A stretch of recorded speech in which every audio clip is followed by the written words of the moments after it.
Iniciamos con el análisis del primer documento contractual. Nos referimos específicamente al contrato. Este se conoce como un acuerdo legal, oral o escrito entre dos o más personas con capacidad jurídica.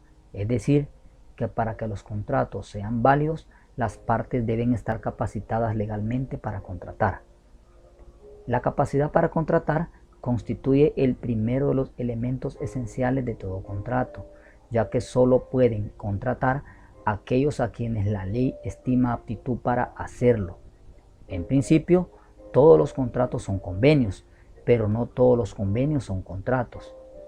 Esto se debe a que los convenios son acuerdos mutuos establecidos por las personas y que los obligan a cumplir con el compromiso, pero sin la intervención de la ley. Por ello, suelen ser orales y dependen del compromiso y del talante ético y moral de los involucrados. Los contratos, en cambio, se hacen frente a la ley y por ende están amparados por las instituciones jurídicas del Estado. Por esa razón, se hacen escritos y registrados debidamente.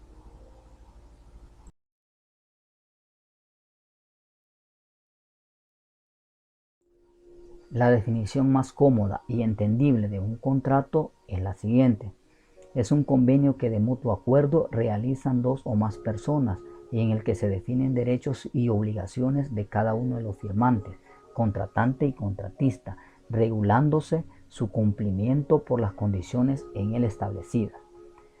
También es conocido como un acuerdo jurídico de voluntades por el que se exige el cumplimiento de una cosa determinada y se trata de un acto privado entre dos o más partes destinado a crear obligaciones y generar derechos.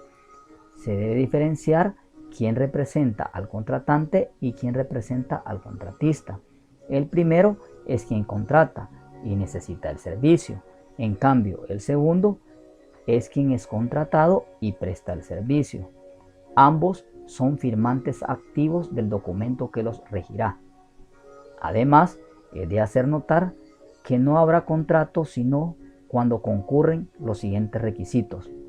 Primero, consentimiento de los contratantes, es decir, la voluntad de las partes para celebrar el contrato. Segundo, objeto del contrato. Este debe ser posible, lícito y determinado. Y tercero, causa de la obligación que se establezca y justifique la creación de una obligación, siendo ésta existente, verdadera y lícita. No se debe confundir las causas con los motivos de un contrato, ya que la causa siempre es la misma y los motivos son variables.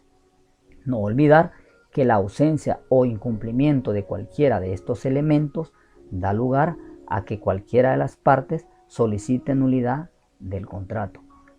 En nuestro medio podemos encontrar contratos de construcción, de arrendamiento, de compraventa, de trabajo, de relevo, de permuta, de arras, comodato, hipoteca, donación, matrimonio y capitulizaciones matrimoniales.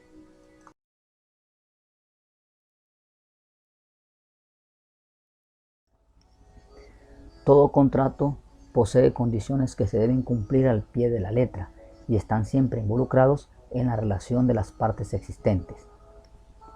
Entre las condiciones más importantes tenemos, primero, las condiciones generales, las cuales son las normas que regulan el marco legal, técnico, administrativo y financiero, bajo las cuales deberá realizarse todo tipo de proyecto y los requisitos que deben cumplirse. Y segundo, las condiciones especiales, que son las normas que regulan las características propias y condiciones especiales de un proyecto y que se originan por diferentes factores. Para entender las condiciones generales de contratación, es importante señalar que estas son cláusulas contractuales que se caracterizan por a. Estar predispuestas, b. Imponerse por una de las partes con independencia de su autoría material, de su apariencia externa, de su extensión y de cualesquiera otras circunstancias, y c. Redactarse con la finalidad de ser incorporadas a una pluralidad de contratos. Su redacción debe ajustarse a los criterios de transparencia, claridad, corrección y sencillez. Ahora bien, al referirnos a las condiciones especiales, nos damos cuenta que éstas están vinculadas al objeto del contrato, que no son discriminatorias, son compatibles con el derecho común y sobre todo son específicas y dependen de cada proyecto en especial. En el supuesto de que exista contradicción entre las condiciones generales y las especiales para un determinado contrato, prevalecerán las especiales sobre las generales, excepto si estas últimas son más beneficiosas para el contratante.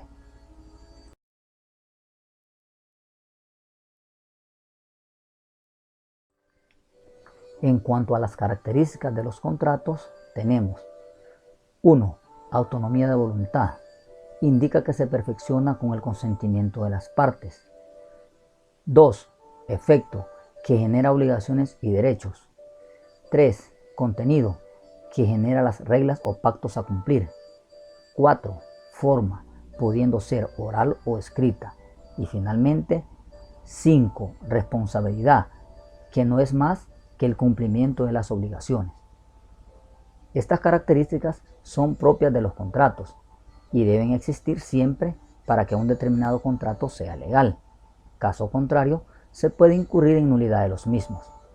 En cuanto a la autonomía de voluntad, es parte del libre albedrío que tiene cada persona y el mutuo consentimiento y acuerdo no obligado de conllevar una responsabilidad compartida, dando como resultado un efecto bilateral establecido en los derechos y obligaciones, las cuales estarán regidas por las reglas o pactos generados para que al final se logre cumplir las obligaciones contraídas. Para que todo lo anterior surta efecto, es importante lograr que todo quede plasmado en un documento certificado.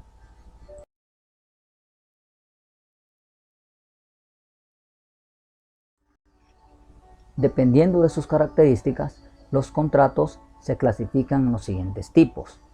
Primero, onerosos o gratuitos. Es cuando están en función de si existen beneficios para ambas partes o solo para una de ellas. Segundo, unilaterales o bilaterales, si se genera obligaciones para uno o ambas partes. Tercero, típicos o atípicos, si se encuentran regulados en la ley o no. Cuarto, principales o accesorios o de garantía. Se caracterizan porque dependen o no de otros contratos. Estos contratos también son llamados nominados o innominados. Quinto, instantáneo o de tracto sucesivo. Están en función de si el cumplimiento del contrato se lleva a cabo en un solo momento determinado o bien en un periodo.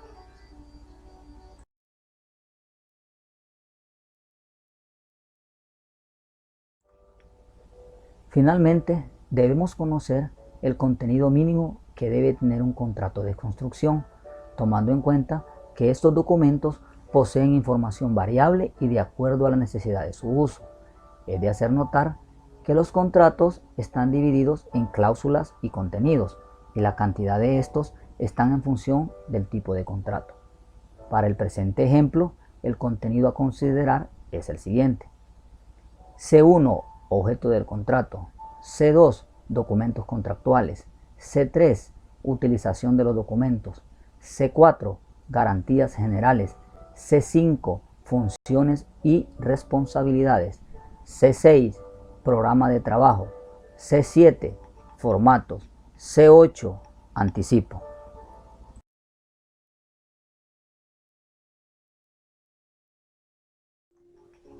También se debe incluir C9, imprevistos. C10, plan de oferta. C11, plazo de ejecución. C12, tiempo contractual. C13, precio y forma de pago.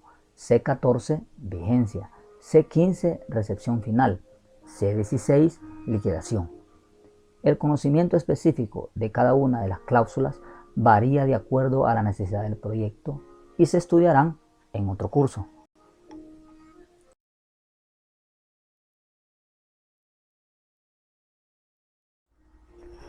En la presente diapositiva se muestra la portada de un ejemplo de formato de contrato.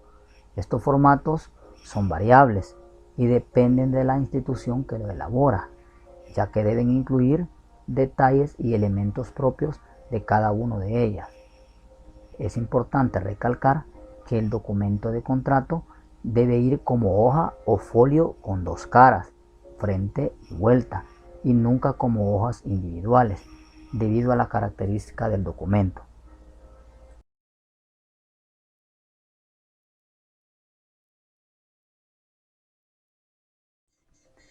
Continuamos con el análisis del segundo documento contractual. Nos referimos a las especificaciones técnicas. Estas definen normas, exigencias y procedimientos de las obras a ejecutar en el proyecto. En el caso de la realización de la construcción de una obra, estas forman una parte integral del proyecto y complementan lo indicado en los planos respectivos y en el contrato. Además, son muy importantes para definir la calidad de los trabajos en general.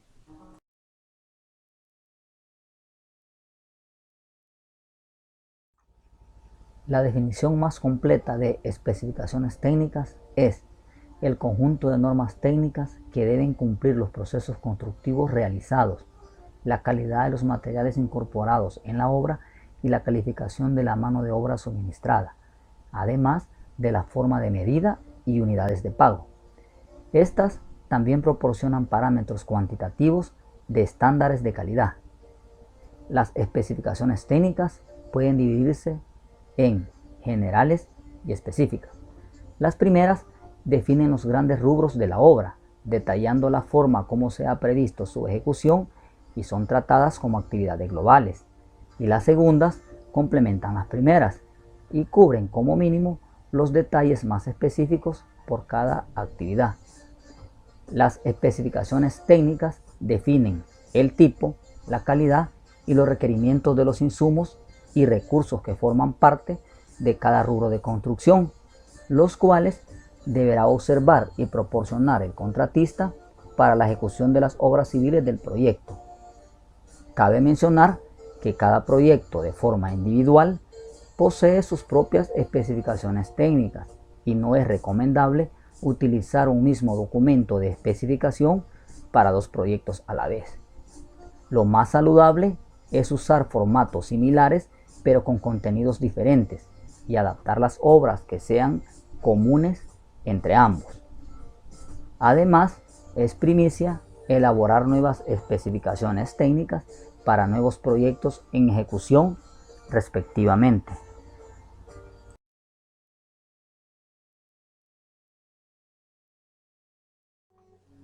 El contenido mínimo que debe poseer una especificación técnica es A. Definición. Se refiere a la descripción en forma concisa de la obra a ejecutarse.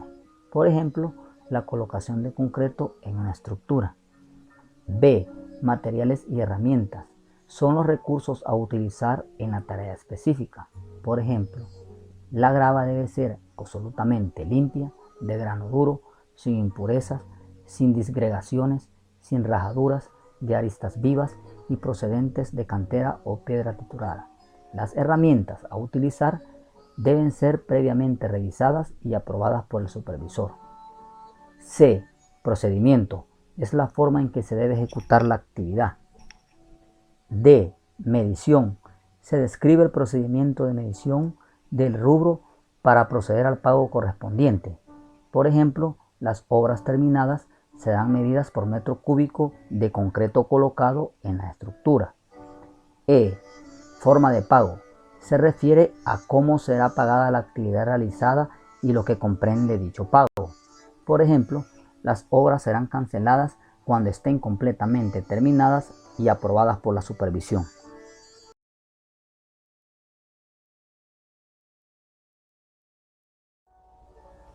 Las especificaciones técnicas poseen ciertas características las cuales se convierten en reglas al momento de escribirlas, por lo que es importante cumplirlas al pie de la letra. Estas características son: número 1. Las especificaciones técnicas deben ser establecidas para fomentar, no para desalentar la competencia. 2.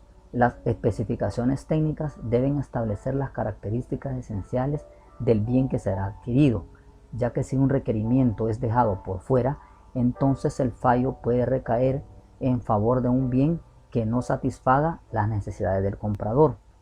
Número 3. Debe evitarse un exceso de especificaciones, ya que establecer características innecesarias puede resultar en demasiadas susceptibilidades que impidan la competencia e incrementar el costo del bien. Número 4. Las especificaciones deben ser razonablemente tolerantes, pues la precisión innecesaria puede resultar costosa y limitar la competencia. Número 5. El texto debe ser claro, utilizar lenguaje común, sin ambigüedades y sin uso de términos susceptibles de pluralidad de interpretaciones. Además, no debe usar abreviaciones que no sean de uso común, porque puede causar malentendidos. Número 6. Las especificaciones técnicas deben ser verificables, de tal manera que se puede comprobar la calidad de los bienes suministrados. 7. Las especificaciones deben ofrecer igualdad de oportunidades para la presentación de proposiciones y criterios de adjudicación del contrato.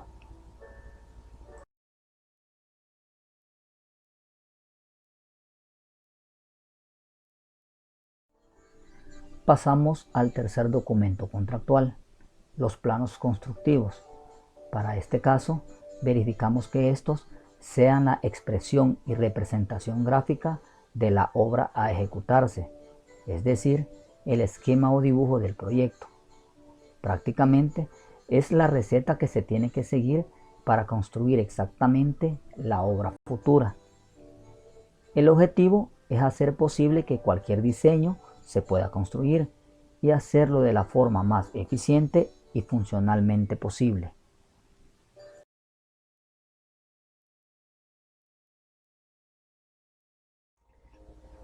Procedemos a definir lo que conocemos como planos constructivos o planos de construcción.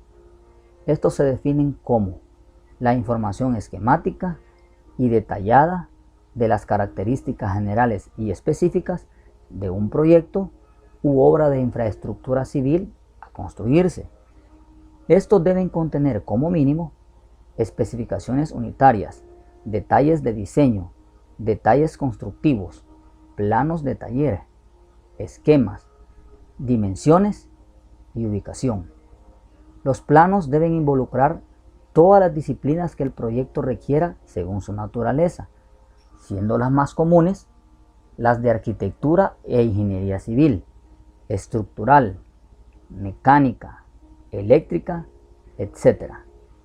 De igual forma, los planos sirven para tramitar permisos, costear y construir, y son la base del éxito constructivo, por lo que deben ser completos y detallados como sea posible, incluyendo notas aclaratorias, tablas, simbología, demás explicaciones, así como anexos y demás información complementaria.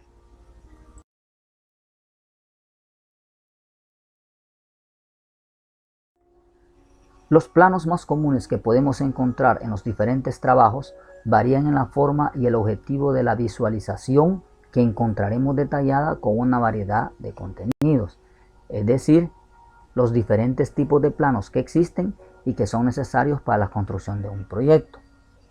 Los principales tipos en mención son: literal A, plano arquitectónico. Estos muestran la planta de distribución y ubicación de detalles, así como las dimensiones y niveles. Por lo general, son los que brindan mayor familiaridad al constructor. B, plano de conjunto y topografía. En esto se plantea el entorno y la integración del proyecto en construcción con respecto al ambiente que lo rodea, así como también la información geográfica del terreno, incluyendo los accidentes geográficos y orográficos que existen. Literal C, plano estructural. Sirve para determinar las dimensiones y cargas de soporte y son preparados por el diseñador estructural. Estos deben contener un adecuado conjunto de notas, detalles y toda la información necesaria para armar la estructura. Además, deben presentarse en tal forma que puedan interpretarse rápida y correctamente. Literal D. Plano de instalaciones. Forma un subconjunto de planos que contienen los detalles y esquemas de instalaciones mecánicas, eléctricas, hidrosanitarias, electromecánicas y demás. Literal E. Plano de acabados. Son los más precisos, pues detallan los acabados que va a llevar cada componente de la edificación, desde los materiales hasta el tipo de pintura a colocar. Literal F. Plano de techos. Muestra una vista general de la conformación plana de los techos, tanto su estructura como su cubierta. Incluyen detalles estructurales de la estructura y el tipo de material a utilizar como cobertura del mismo. G. Plano de cortes y secciones. Muestra un esquema de la edificación en plano vertical y horizontal. Presenta los elementos menos visibles de una manera clara para hacernos la idea de algunos detalles constructivos.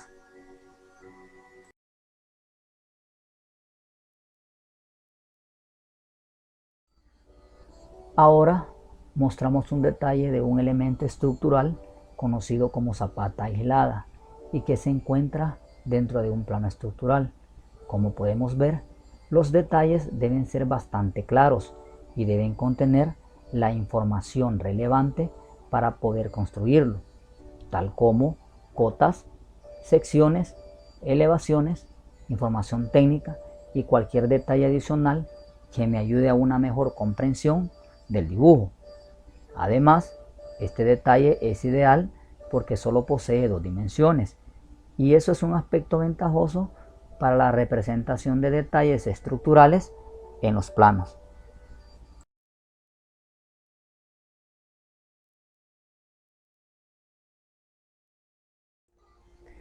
Continuamos con el cuarto documento contractual, las adendas, conocidas como el único mecanismo válido para modificar el pliego de condiciones del proyecto.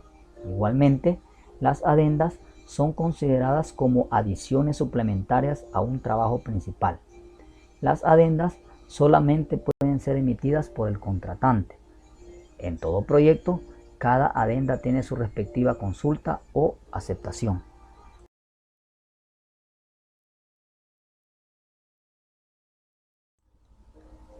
Las adendas son documentos técnicos que emite el propietario del proyecto para ampliar la información, aclarar dudas u omisiones o para modificar características técnicas o financieras del proyecto. Y estas, al finalizar las obras, quedan incorporadas como documentos legales del proyecto respectivo.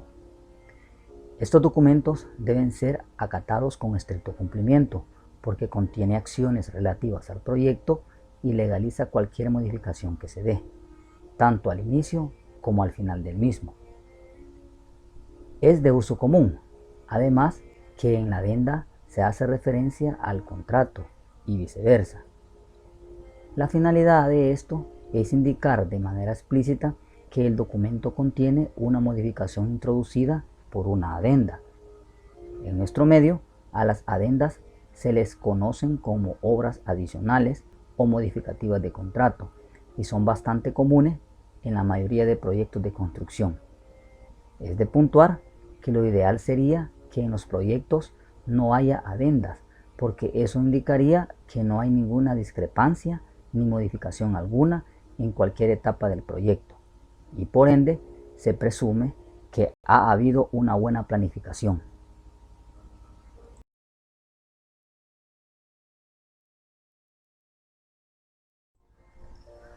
Las adendas, siendo documentos a veces impredecibles y necesarios, tienen la posibilidad de aparecer en cualquier momento de la etapa o ciclo del proyecto. Partiendo de esta afirmación, podemos identificar 3 momentos de aplicación de estas. El primer momento es en la etapa de licitación, en el cual los potenciales participantes en el proceso pueden emitir consultas al contratante o propietario y éste, oportunamente, emite las respectivas adendas para solventar las consultas hechas De igual forma, en esta etapa se pueden emitir adendas aunque no haya proceso de consulta, ya que éstas no dependen estrictamente de las consultas hechas por los participantes en el proceso. El segundo momento es en el proceso de contratación. En este caso, solo participan en este proceso de consultas y respuestas las personas naturales y jurídicas clasificadas por orden de mérito. Y el tercer momento es en el proceso de ejecución del proyecto, en el cual generalmente el realizador identifica errores, cambios o modificaciones al mismo y surge la necesidad de darle salida técnica para resolverlos. Es de hacer referencia que cualquier modificación que se dé en esta etapa debe ser aprobada por el supervisor y avalada por el propietario y debe contener todos los soportes técnicos para comprobar lo identificado. Caso contrario, no procedería a tales modificaciones.